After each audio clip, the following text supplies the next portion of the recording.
They thought we were gone.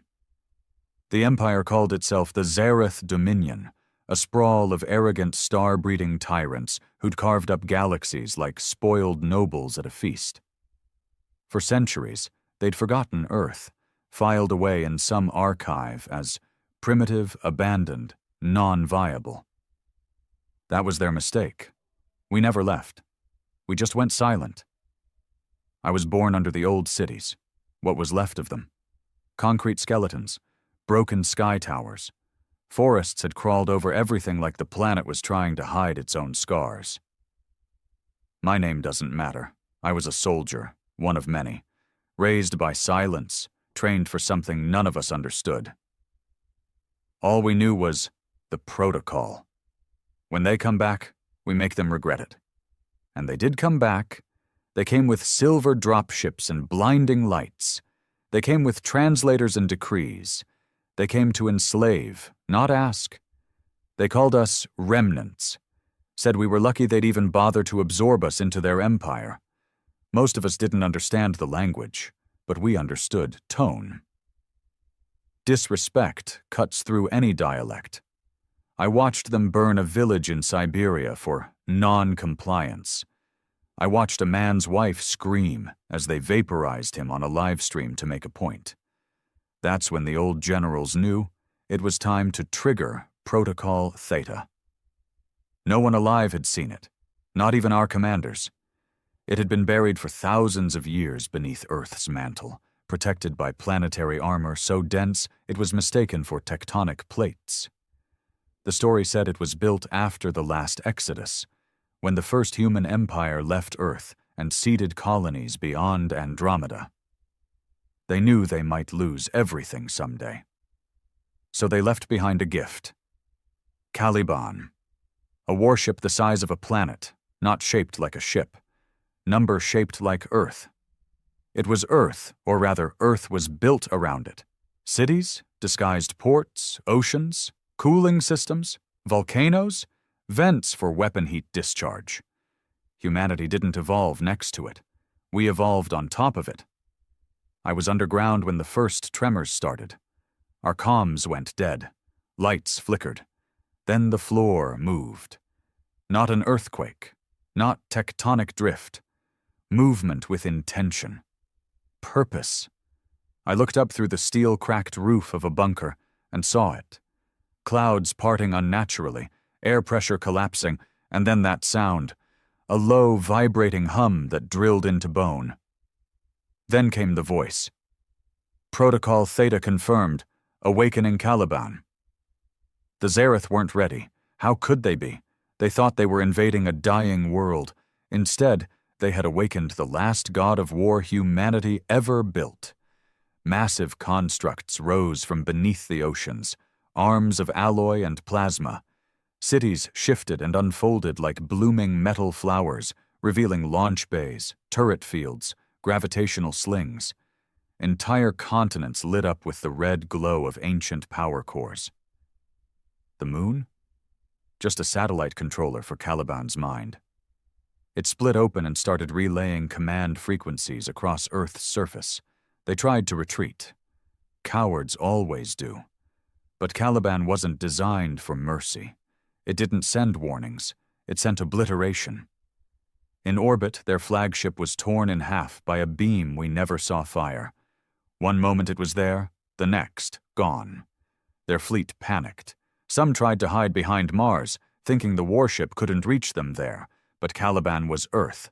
The planet itself began to move, not rotate, not orbit. Move.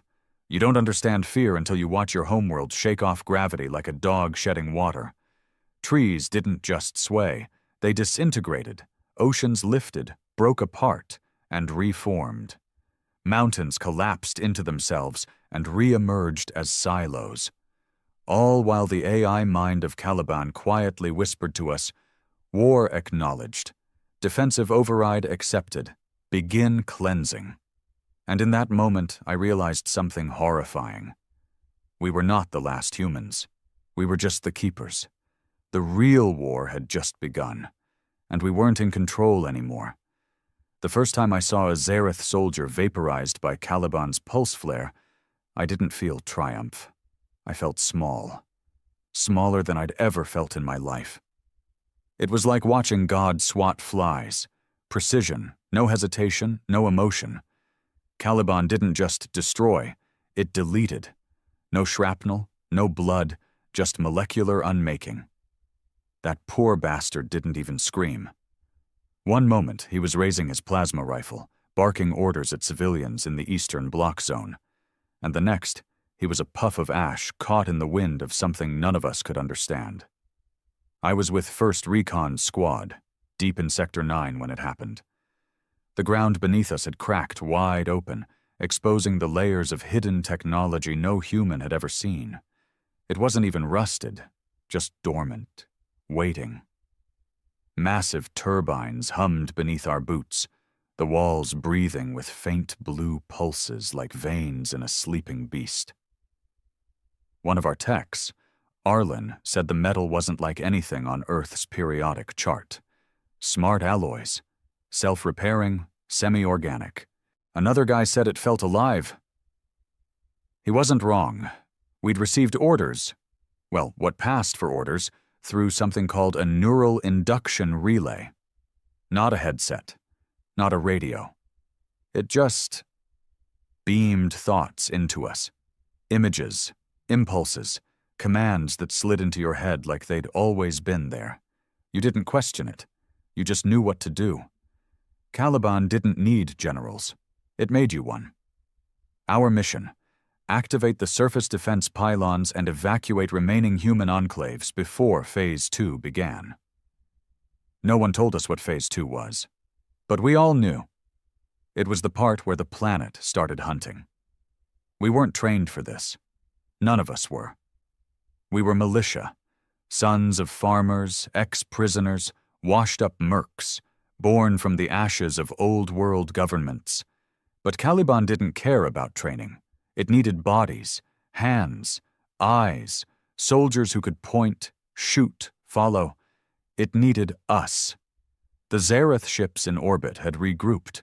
What was left of their armada had rallied around something called a Titan carrier, about the size of a small moon. In their arrogance, they thought one weapon was responsible for the devastation. They still hadn't realized Earth itself was the weapon. They never had a chance.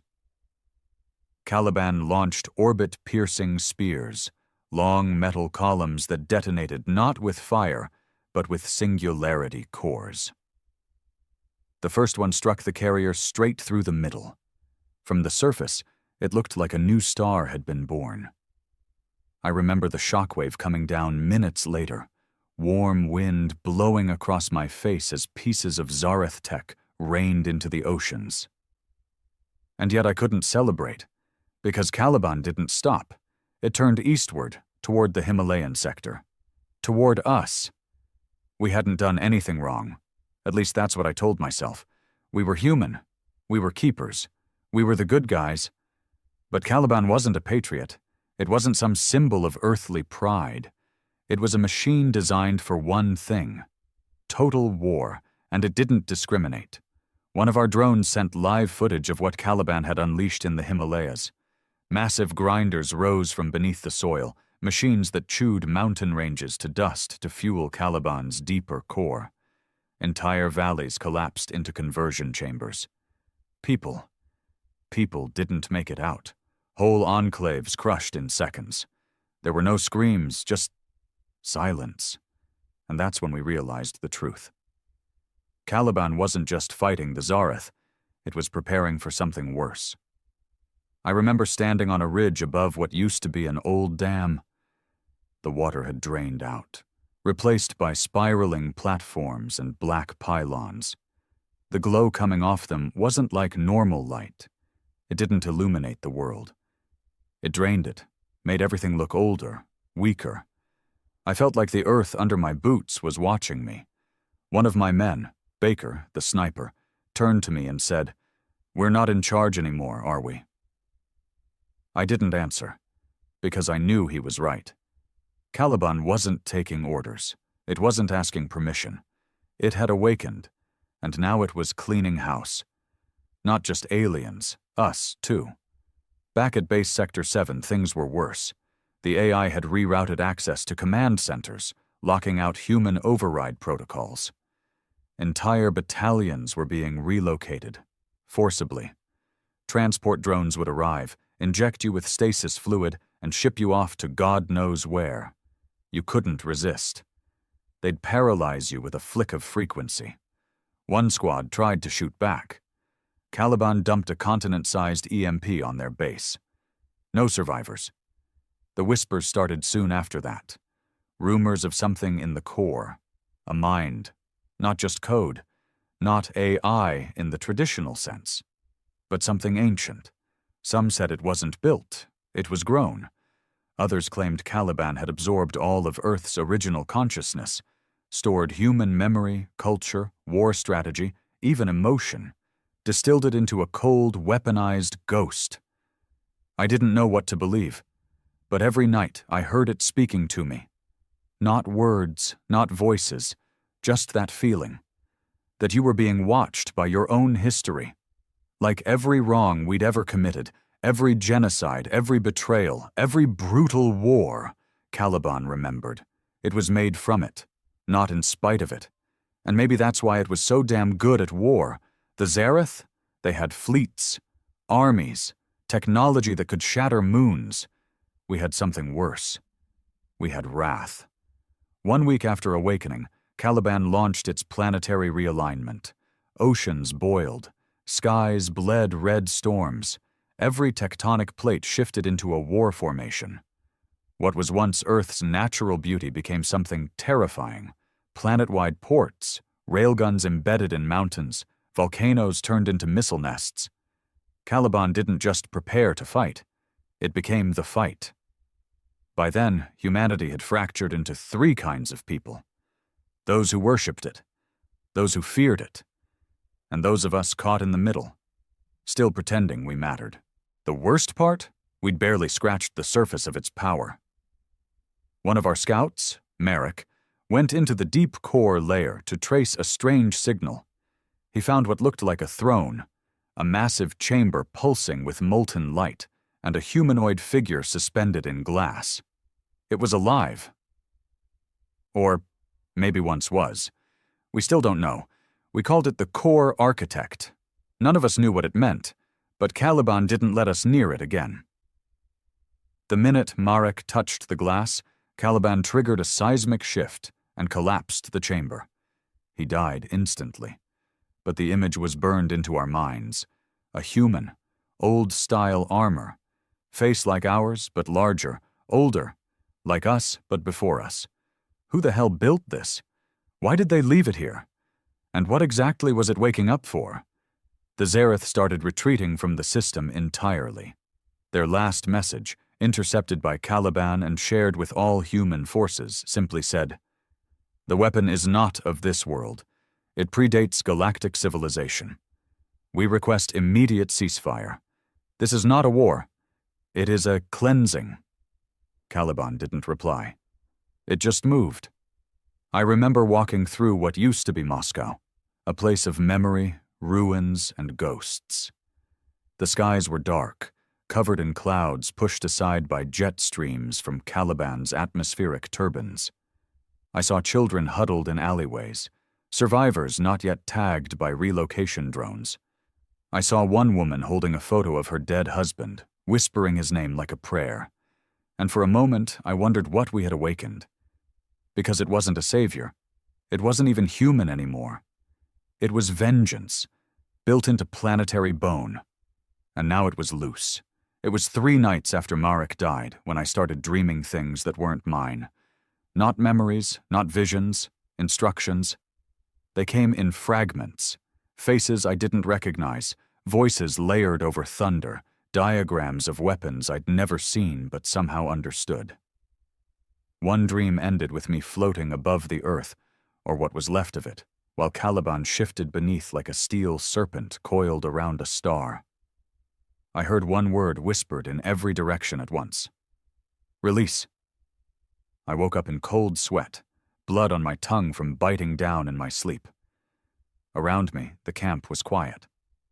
Too quiet. The kind of silence that only happens when men are afraid to ask what happens next. I stepped out into the cold.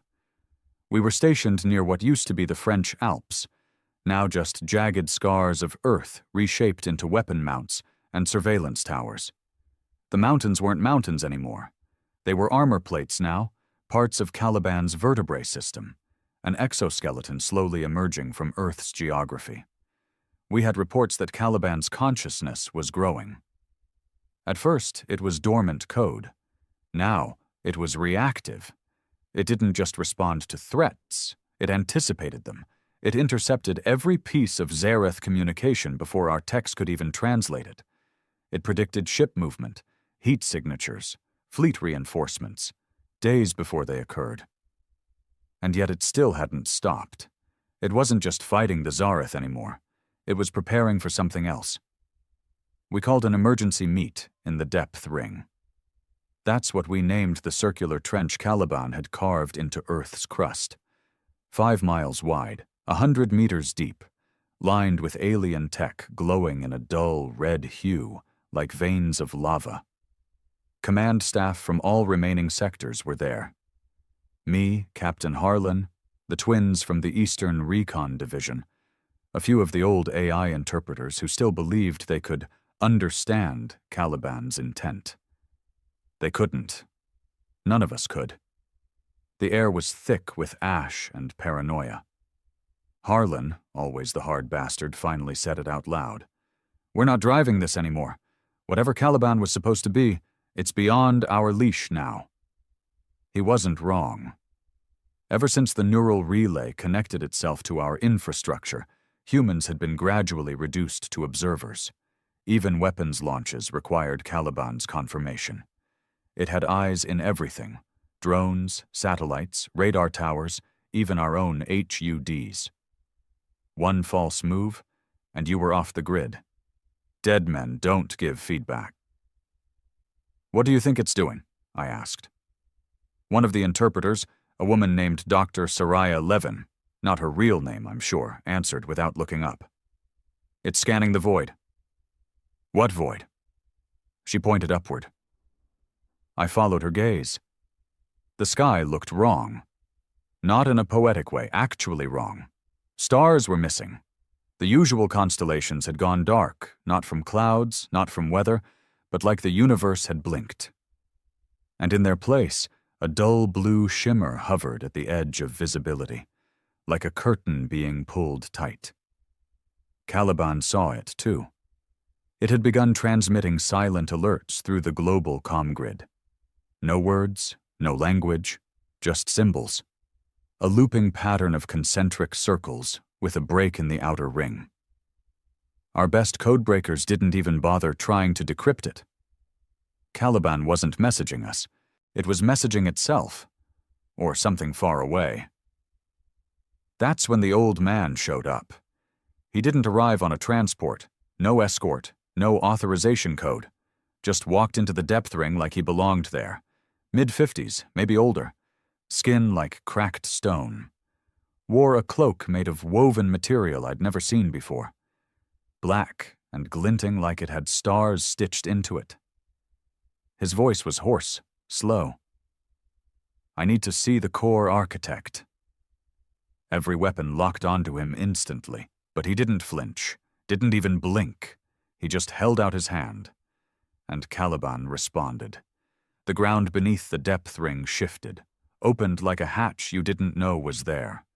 The descent platform rose without sound, and for the first time in recorded history, Caliban granted access to its heart. We followed. Me, Harlan, Levin, and 3 command-level tacticians. The platform took us down for 23 minutes straight. No stops, no turns, just descent. Metal passed us by like rivers of steel, layered with circuits thicker than buildings, coils that pulsed with quiet, humming fury. And then we arrived. The core. It was a cathedral made of machines. Giant pillars lined the chamber, spinning with quantum light, and etched in runes none of us could read. In the center floated the architect, still suspended in that glass-like orb, arms spread, head bowed. Its face was eerily human, but older, timeless. The old man stepped forward and placed his hand against the orb. "Release Protocol 12. The orb cracked. No explosion, no alarms, just a quiet hiss, like a dying breath escaping after centuries of silence. The architect opened its eyes. They weren't human. Not completely. But they weren't alien either. They were aware. Caliban's voice spoke across the chamber, not through sound, but through thought. Guardian confirmed. Core relinked. Celestial countermeasure active. My knees almost buckled.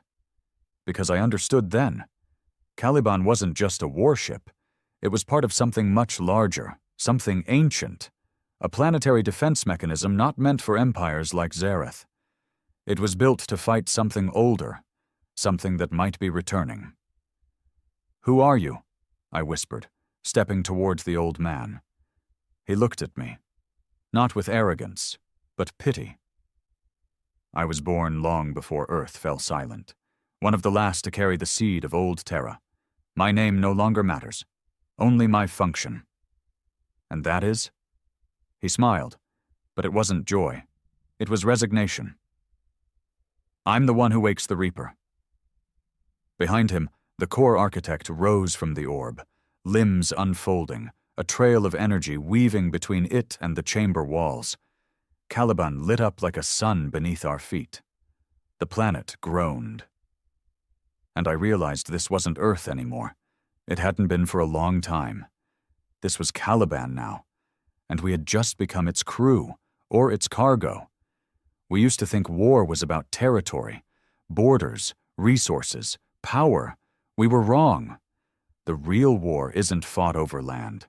It's fought over existence, who gets to live and who gets erased. Caliban had finished realigning the surface. Oceans were no longer oceans. They were coolant reservoirs, flowing with memory-reactive fluid that regulated the fusion cores beneath the crust. The poles had twisted slightly, just enough to open up atmospheric ports that launched hyperspace probes into the void. The moon, long dormant, now rotated like a gear in a giant clockwork array, transmitting something deep into space. But it wasn't just preparing. It was calling. I stood on what used to be northern Africa, a scorched, polished plain now covered with hexagonal plates that shifted like muscle beneath skin. Above me, clouds formed unnatural spirals, always centered around a glowing nexus that never moved. We called it the Eye. It wasn't a weapon, it was a receiver. And one morning, it blinked. The first signal came not in sound or light, but fear. I felt it before I saw anything. My breath caught. My legs went numb. Every part of me screamed to hide, even though there was nowhere to run. The sky split, not with thunder, not with a flash, with absence. A black line appeared in the sky. Horizontal, endless, bleeding nothingness. Space itself tore open like rotten fabric, and something moved inside. Not a ship, not an army, a presence. I couldn't see its form, but I felt its weight on my chest, like drowning in invisible pressure. Caliban went silent. For the first time since awakening, it hesitated. I was in Command Array 9 when it happened. All feeds went dark. Surveillance, drones, pulse radar, satellite vision, gone. Only Caliban's voice remained, low and fractured, whispering in the minds of everyone with a neural relay. Origin confirmed. Return imminent. Phase Omega authorized. We didn't understand what it meant until the stars started screaming. That's not metaphor. One of our scientists, Morin, a bitter genius from the Eastern Station, picked up data from deep space observation towers.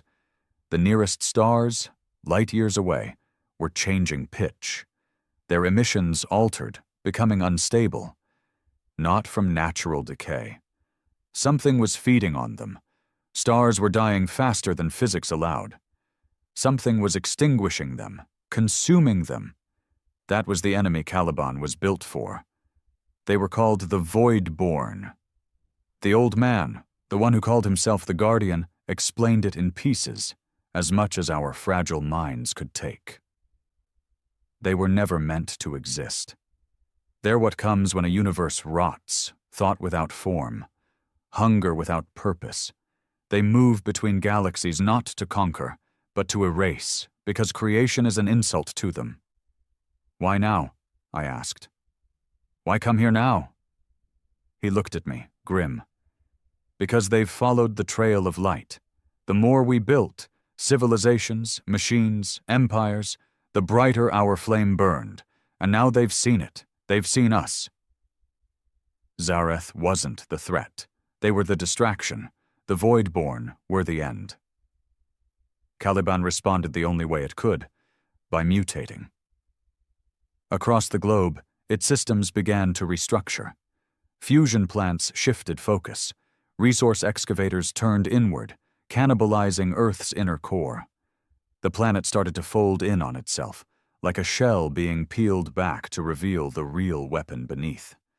And then Caliban spoke to me, not just a pulse, not an instruction, words, clear, focused. You have been selected. Anchor integration required. Host identity compatible. Prepare for convergence. I fell to my knees. Pain unlike anything I've ever felt seared through my skull. My neural link lit up with symbols that didn't belong to this time, or even this dimension. I saw memories that weren't mine. Battles fought between stars. Screams and frequencies I didn't know ears could hear. Whole worlds torn apart by shadows with teeth. I saw a child burned into ash to fuel a beacon. A soldier who detonated himself inside a living moon. A woman who tore her own heart out to silence a planet. All these people were anchors, chosen by Caliban to serve as its conscious interface. The weapon couldn't fully function without a human mind to stabilize its protocols. Without an anchor, it would destroy itself, and I had just been made one. They tried to pull me out. Harlan ordered a full neural disconnect, but it was too late. The Guardian held them back. You don't pull a blade out while it's forging, he said coldly. If you do, it breaks. The forge was in my mind now. I slept for 2 days. In that time, I saw more than I could describe. Caliban showed me its birth, not on Earth, in orbit of a sun older than ours, a civilization, our ancestors maybe, or something we became and forgot, had built it after witnessing the Voidborn consume the first galactic cluster. They knew no fleet, no army, no god would stop them. So they designed one world to stand as the last sword. Caliban was that sword, but it couldn't operate without a soul. And that's where I came in. When I woke up, my hands glowed, not metaphorically, literally. Lines of golden energy threaded through my veins, lighting up with every breath. I felt connected to everything. Satellites, ground systems, even heartbeat monitors of troops 3,000 miles away. Caliban didn't just live through me, it saw through me, and the Voidborn saw me in return. One of their shades pierced orbit days later. A black shape, drifting between space and nightmare, it moved like spilled ink across the stars. No weapons, no propulsion, just drift. It entered atmosphere without friction. Our defense grid fired at it. Nothing hit. Everything bent. I stood on the tower platform, watching it come down over what used to be Canada. Caliban told me to speak, so I did. I don't know what I said. The language wasn't mine. It poured out of me like fire, like a scream made of syllables no throat was built to form. But it hit the Voidborn. It writhed in the air. Caliban struck immediately. The planet itself sent a gravitational pulse, one so focused it folded the space around the creature. It didn't explode. It didn't burn. It ceased, like someone had erased it from the simulation. The silence afterward was deafening. And in that moment, I understood Caliban's final truth. This war wasn't winnable, not in the traditional sense. It was containment. Caliban wasn't built to defeat the Voidborn. It was built to delay them, to give the galaxy time, to hold the line for as long as it could. And the longer it held, the better chance others had to survive. That's why Caliban had remained dormant for so long. It wasn't waiting for the enemy. It was waiting for someone willing to die with it. I used to be afraid of dying. But after what I saw, death felt like mercy. Because now I understood the truth. Dying isn't the worst thing that can happen. Being remembered by something that wants you erased, that's worse. After Caliban integrated me, everything changed. I couldn't sleep. I didn't need food. When I closed my eyes, I saw the grid, a living map of Earth's systems, orbit, defense relays, the thoughts of every soldier still linked into the neural field, their fear, their exhaustion, their anger. I could feel all of it. Caliban didn't just connect me to machinery, it connected me to people, their pain, their last prayers, and I carried it. Caliban had fully emerged by then. The planetary crust cracked open in dozens of regions, revealing its inner framework, miles of alloyed bone and plasma-reactive musculature. Earth wasn't a sphere anymore, not entirely. It was reshaped, stretched at its equator, parts of the outer layer converting into launch arrays and force barrier projectors. The planet was folding, expanding, transforming into a final configuration. The oceans had thinned into mist, rerouted through massive venting structures. Mountains were now turrets. Volcanoes became energy cannons. Forests, once sacred, had been digested by Caliban's root systems to feed its quantum memory stacks. The biosphere was no longer organic. We were living inside a weaponized tomb. But no one was panicking. Not openly. Fear had long since turned to quiet resignation. The Zareth had gone silent. Those who weren't destroyed had vanished from orbit entirely. Their empire wasn't stupid. They saw the same thing we did. This wasn't war anymore. This was judgment. And the Voidborn were coming to deliver the final sentence. One of the probes finally picked up their formation. They weren't a fleet, not in any conventional sense. They moved like storm fronts, fluid, adaptive, endless. Our best guess put the lead wave arriving within 6 days, maybe 7. Caliban gave me the interface that morning, a room, if you can even call it that. It existed in pure thought, a chamber the size of a city, lined with mirrors that didn't reflect light. They reflected truth. Each mirror showed a different possibility, different versions of me, some dead, some victorious, some broken beyond recognition. The voice, Caliban's voice, echoed all around me. Anchor, memory calibration required. Do you accept full convergence? I said yes. I wish I hadn't. It started with my name. Caliban took it. Not erased, absorbed. I couldn't remember who I used to be. My name became a series of numbers, then a symbol, then nothing. My body followed. I no longer walked or breathed. I existed. A consciousness floating through Caliban's arteries, locked to its fusion heart. I saw the Earth from above, from below, from every angle at once. Every piece of code, every weapon node, every reactor pulse. I could sense it. And buried deep in the core, I felt the heartbeat of something ancient still sleeping. The core architect, not fully awakened. Not yet. Caliban told me it would emerge only when the walls broke, when the Voidborn breached Earth's final shield. Until then, I was the defense. I tried to reach out to Harlan, my old CO. He didn't answer. Not because he didn't want to, because he couldn't recognize me anymore. I'd stopped being me. He stood near the Western artillery lines, overseeing a crew of 400 hardened fighters. Ex-prisoners, mercs, old-world rebels, good men, tough, but every one of them had eyes like hollow pits. They didn't cheer anymore. They didn't curse. They just worked, preparing for a war none of them expected to survive. Overhead, Caliban launched solar reflectors into orbit. They weren't weapons. They were shields, giant discs meant to redirect solar radiation and distort void-borne sensors. But it wouldn't last. Nothing did. We got our first real contact on day 4. The sky broke open. Not visually, physically, like space itself cracked. A void-borne scout descended, shaped like a corpse wrapped in black flame. No engines, no wings, just drift. It passed through every defense line like it didn't exist, hovering over what used to be Australia. Caliban moved a railgun to intercept, but the weapon melted before it fired. So I did it myself. I projected Caliban's will through the anchor core, channeling a directional pulse through a seismic channel. The blast hit the scout with a sound that broke the air. It didn't scream. It didn't fall. It just watched me. I don't know how.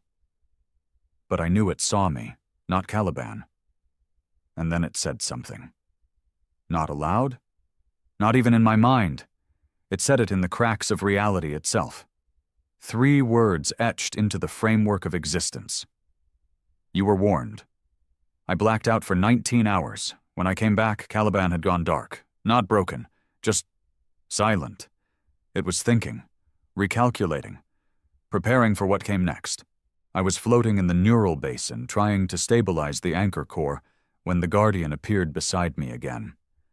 Somehow he was still human, not integrated, not converted. He walked on Caliban's metal pathways like they were holy ground, unshaken, unchanged. How do you resist it? I asked. He stared ahead, quiet. I don't. I just remember why I came here. Why did you come? He turned to me, and in his eyes I saw it. Not hope, not fear, duty. I'm the failsafe. If Caliban ever loses control, I'm the one who ends it. That stuck with me, because for all its power, Caliban knew it could fail, and it built a human bomb into the system just in case. But that wasn't the worst part. The worst part came the next morning, when Caliban finally spoke again. Anchor. Sequence breach predicted. Void-borne advance exceeds countermeasure capacity. Activation of final architect approved. It was happening. The core was waking up. Caliban began realigning Earth's inner crust, carving open the final layer beneath the African wastes. We all watched as a column the size of a mountain rose from the soil, metal etched in lost languages, humming with the sound of 1 billion thoughts compressed into one. Inside it, the core architect stood waiting. Not dead. Not AI, human, or something close. Cloned?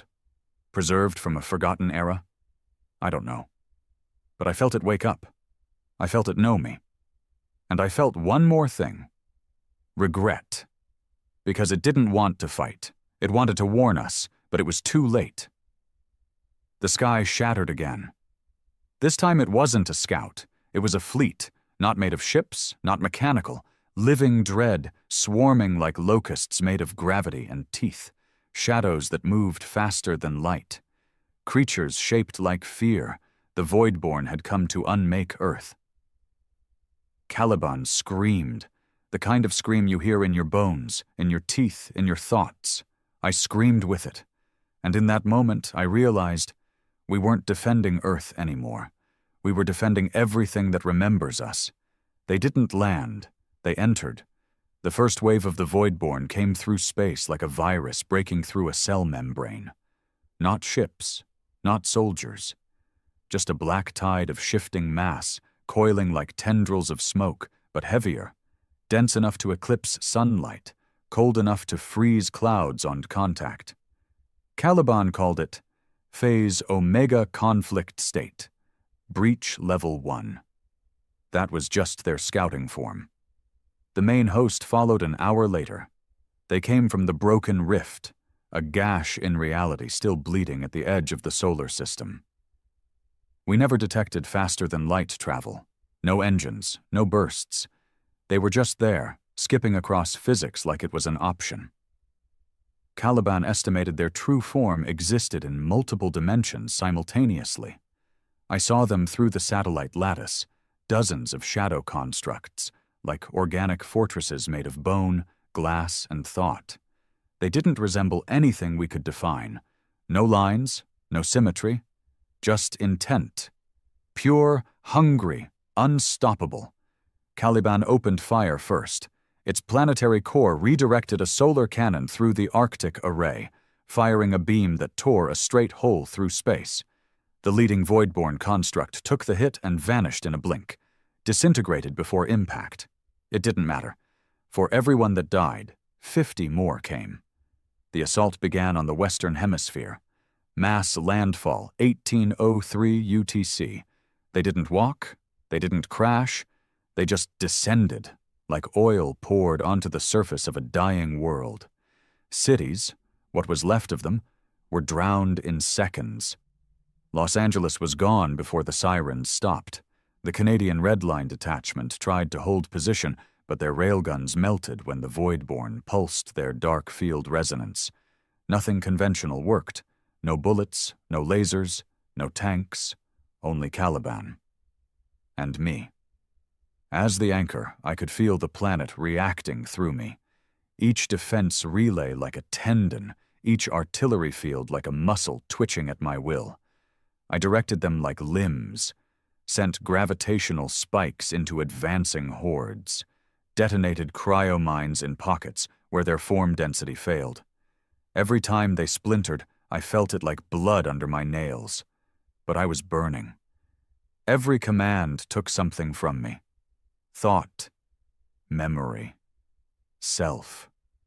By nightfall, I had forgotten the names of the men I used to serve with. By midnight, I had forgotten the sound of my mother's voice. Caliban wasn't just connected to me, it was consuming me. And I let it. Because for every meter we held, another world had a little more time to breathe. In the eastern trenches, Guardian Harlan held the line. He had no neural uplink, no augmentation, just a rifle, 2 drones, and 100 half-dead fighters who'd long since given up on promises of survival. They fought in silence. Every bullet was a prayer, every scream a curse. They stood in front of a thermal conduit zone, one of Caliban's inner circulatory ports. If the Voidborn reached it, they could bleed into Caliban's inner layers. They never made it. Harlan stayed until his armor melted into his skin. We found him hours later, charred, kneeling, still holding the trigger. Caliban didn't cry, but I did, because we all knew. It wasn't enough. The Voidborn were adapting. Caliban's weapons lost effectiveness after each strike. Our plasma lances failed to pierce them. Our seismic detonators were absorbed into their core mass. Even the solar resonance cannon, which had wiped out their front unit, now passed through them like wind. They were learning. And they were hungry. The core architect finally spoke. Not to me, not aloud. It projected across Caliban's entire network, into every soldier's thoughts. This world is not enough. It never was.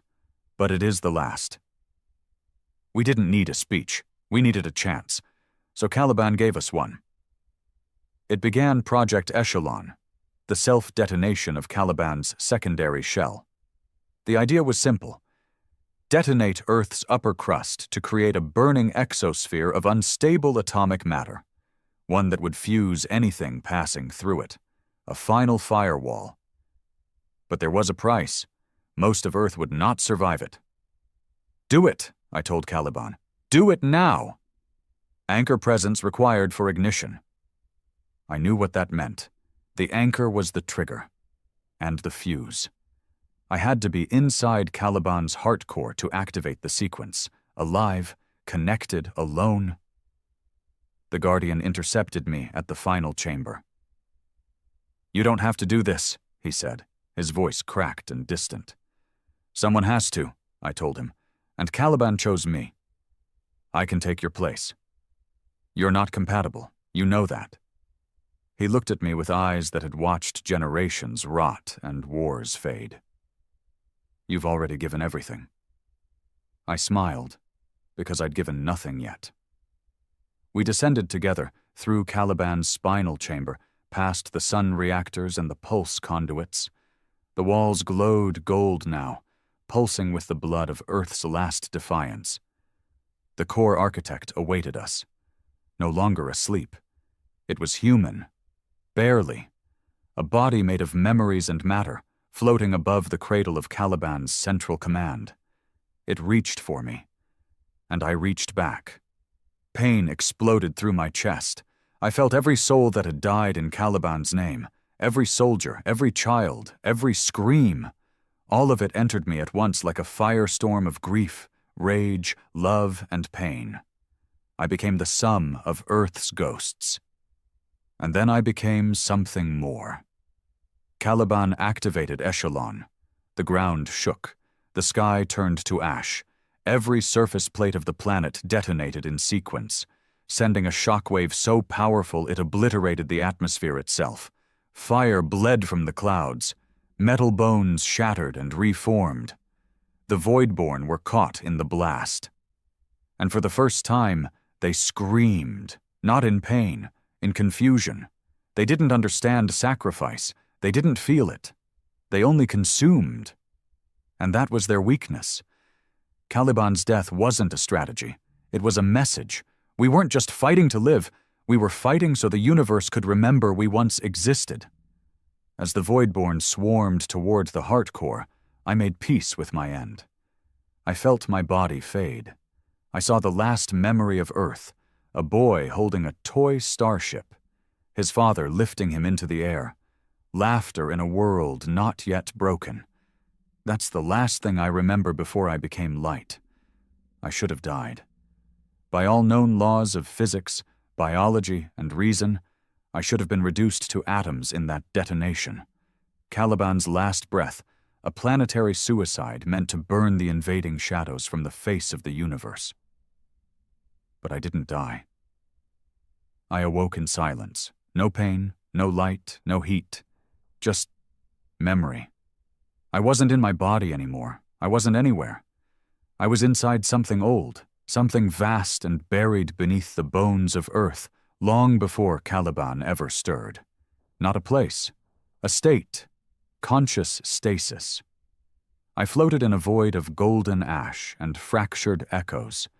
Thoughts passed through me like ghosts, some mine, some not. I could hear the voices of fallen soldiers, civilians, even Zareth prisoners long since turned to dust. Caliban hadn't just recorded Earth's final war. It had preserved it, encoded it into me, because I wasn't just its anchor anymore. I was now its core. Caliban had survived, not in structure, but in memory, and I was its last echo. I don't know how long I floated there, maybe seconds, maybe centuries. Time didn't move like it used to. It pulsed. Each beat brought me flashes, of Harlan's last stand, of the Guardian's heavy eyes, of my own hands glowing with light before the core lit up and the sky bled fire. And then the beat changed. A sound. Not noise, a signal. 3 tones. Deep, resonant, repeating. It came from outside the void, like a knock on a sealed door. Caliban recognized it first. Stellar relay interface activated. Reality shifted. The void cracked open, and I was thrown, pulled through a stream of colorless space until I emerged inside a fractured star system, orbiting what looked like a small black sun. Orbiting it was a station, abandoned, ancient, blinking with dead systems, but someone was there. A voice buzzed into my perception. Anchor detected. Rebooting shell memory. A flicker, then light, and suddenly I was back in a body. Not my body. Something new, human-shaped but mechanical beneath the surface. I looked down and saw my hands, metal, smooth, laced with a soft inner glow. A vessel, an emergency construct buried deep in Caliban's failsafe net, meant to carry the anchor's consciousness in case the core was destroyed. Caliban had prepared for defeat. It had planned to lose, so it could keep fighting. The station's systems lit up as my consciousness interfaced with them. Holograms burst into motion, displays formed around me, and for the first time since the detonation, I saw it. Earth, or what was left of it, a shattered shell, glowing from within, no longer spherical. Its upper layers were gone, and what remained was a twisted ring of mass orbiting a pulsing core of unstable energy. Caliban, still alive, not fully, but beating. And then I saw the Voidborn. They were circling the remains, not attacking, just observing. They didn't understand what had happened. They didn't know how to kill something that chose to die on its own terms. They didn't know what to make of a world that chose defiance over existence. They were waiting. But they weren't alone. Caliban's pulse had been noticed. Far across the system, beyond the black sun, other signals were moving. Ships, human in origin, colony arcs, the last ones, from the Exodus long ago before Earth went dark. Some survived. Some fled into deep space when Earth first fell silent. Now, drawn by Caliban's death scream, they were returning, and they were bringing hope. I interfaced with the station and broadcast a signal to the incoming arcs. I didn't know what I'd say until the words were already spilling into the void. This is Earth's last voice. I am Caliban's echo. The enemy is not gone, but they are wounded. You must not come home. Not yet. But know this. We held the line. Silence. Then, Echo, this is Arc 3. We read you. We are crying. Please confirm. Is anyone alive? I paused. What did it mean to be alive? My heart was gone. My blood replaced by circuitry and forgotten code. My soul, if it ever existed, now lived inside a weapon. But I could still speak, and they could still hear me. I'm here. That's enough. Their signal stayed open. Dozens of voices broke through, some old, some young, some names I remembered from war rosters long abandoned. They had survived in the dark, thinking Earth had gone silent forever. Now they knew the truth. Earth didn't go quiet. It screamed. I asked Caliban to scan their vessels. They were slow, unarmed, carrying civilians, engineers, cryogenically preserved knowledge. They weren't ready for war, but they were ready to rebuild. I had one choice left. I had to give them time. Caliban's broken core still had power, just enough to trigger one last failover system. Project Mirrorfall. It would split the remaining planetary core into 1,000 decoy fragments, each rigged with memory signatures identical to Caliban's. The Voidborn wouldn't be able to tell which was real. They'd scatter across the system, chasing ghosts. But someone had to activate it, from the core itself, from Earth. I looked back at the shattered world one last time. I remembered standing on its soil, bleeding on its battlefields, hearing my father tell me that home isn't a place, it's who fights for you. Caliban whispered inside me again. Final memory authorization granted. Do you accept? I did. Re-entry wasn't violent, it was peaceful. My construct body pierced the ring of planetary debris like a sword through cloth. The Voidborn didn't attack. They watched, curious, confused. They weren't used to resistance, especially not from the dead. I landed in Caliban's core, what was left of it, molten metal pulsing with raw intent. The core architect's cradle still floated, half-cracked and flickering. Its body was gone, but its presence lingered. I placed my hand on the terminal and began the sequence. Each decoy shard activated. One by one, they detached, each containing pieces of Caliban's memory, pieces of me. As they launched, I felt myself split over and over, my thoughts fragmented, duplicated, scattered across space. The Voidborn panicked. They began moving, splitting, chasing. For the first time since the war began, they weren't attacking. They were afraid, because we weren't a world anymore. We were an idea, and ideas are hard to kill. By the time I finished, my body was collapsing, my systems failing, my mind fractured, pulled in too many directions. The anchor couldn't survive that kind of division. But that was okay, because I didn't need to survive. I just needed them to remember. As the Voidborn vanished into deep space, chasing the false echoes, I sent one final message to the Arks. It's yours now. Earth is gone, but Caliban lives in you, in what you build next, in what you protect. Don't mourn us. Inherit us. The core dimmed. The last fragment of me faded with it. And in that moment, just before the end, I saw something. Not darkness, not oblivion. I saw a child, holding a toy ship, lifting it into the air, and behind him, a new Earth. Not yet born, but promised. They called the new world Bastion, not because it was strong, because it had to be. The Arks arrived one by one, cautious and slow, dragging centuries of sleep and sorrow with them. They orbited the remains of the system, silent, staring down at the broken world that had once been Earth. All that remained of it now was a belt of jagged, glowing fragments circling a dead star like a funeral procession. They knew they couldn't go back. There was no soil to touch, no air to breathe, no mountains to claim. Caliban was ashes, its core dimmed, its final signal long since faded. But the echo it left behind, the voice of its anchor, the one who spoke before the end, that remained. I remained, not alive, not whole, but present.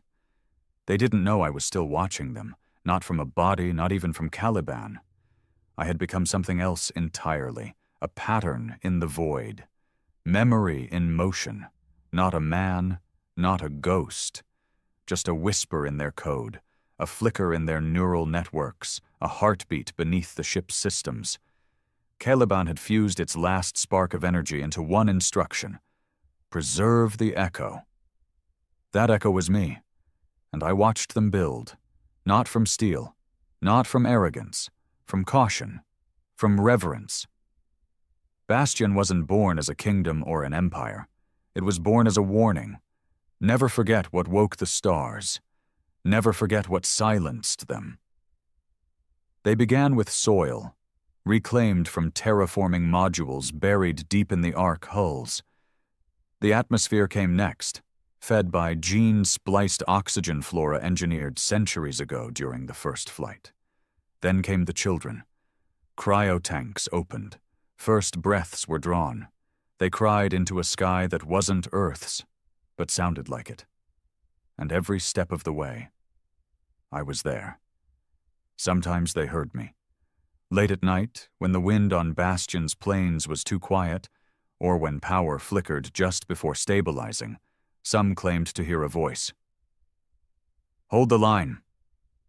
A whisper, carried not on sound, but memory.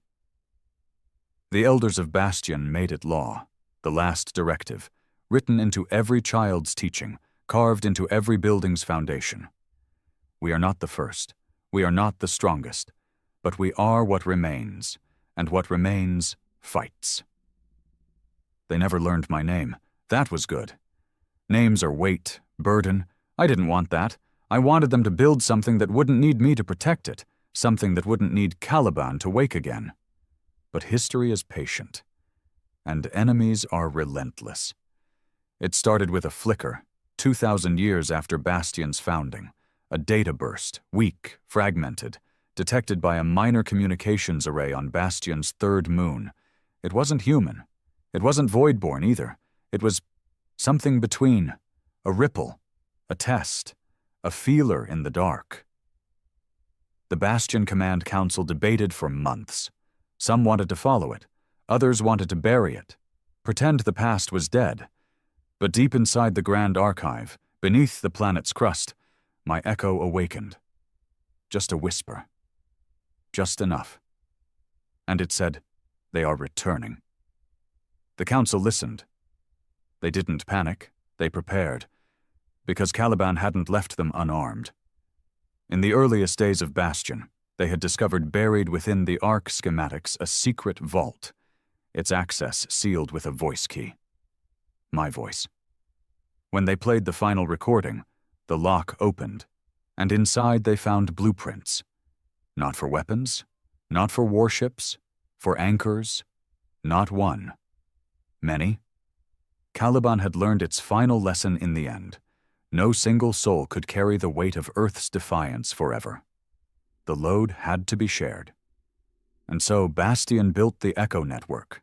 Anchors were chosen, not by blood, not by merit, but by grief. Men and women who had lost something they couldn't bury. A brother, a wife, a child, a part of themselves. Pain, Caliban had decided, was the clearest path to purpose. The first of them, Commander Dax, activated his neural lattice on the day Bastion's moons aligned. The pulse sent a message across the system, carried by light and fear and fire. It said, "We are not Earth, but we remember Earth. Come, and we will show you what that means." The Voidborn didn't respond immediately. But when they did, it wasn't silence. It was a scream. They tore through space like a storm of knives, angrier than before. Earth had embarrassed them. Caliban had wounded something they never knew could bleed, their pride. They came for Bastion, and Bastion was ready. No Caliban, no planetary war machine, but men and women who carried memory as armor, anchors, echoes, fighters. They didn't try to hold the world. They let it fight back. Fields of mirrored light twisted gravity itself, ripping the Voidborn into shreds. Orbit-mounted kinetic drills pierced their bodies like thunderbolts. But it wasn't the tech that slowed them. It was the will. The humans of Bastion fought like Earth had never fallen. They didn't want victory. They wanted the Voidborn to remember what resistance felt like. And they did. On the last day of that war, as the biggest Voidborn construct descended towards the planet's surface, Commander Dax stood on a cliff beside a pulse cannon array. His hands were broken, his lungs half collapsed. The neural lattice was overheating, but he activated the final strike anyway, because he heard me, my voice, in his head. Not words, just a feeling. Don't let them forget who we were. And then, silence. No cheers, no anthem, just smoke rising from a burning sky. Just survivors, standing with bloodied hands and open eyes. And above them, stars that no longer looked empty. They buried Dax in the Hall of Voices, where every fallen echo was honored. And at the very top of the wall, carved into the metal, was a message passed down through every generation since Earth burned. We are the last breath of a planet that chose to scream instead of kneel. We are not echoes. We are the beginning. So this is how it ends, not with Caliban's death, but with its defiance becoming eternal. They still hear me sometimes, in the dark, in dreams, in the quiet between battles, in the silence after birth. I am not a man anymore. I am the reminder. I am the line that held. I am the voice that said no, and I will never go quiet again.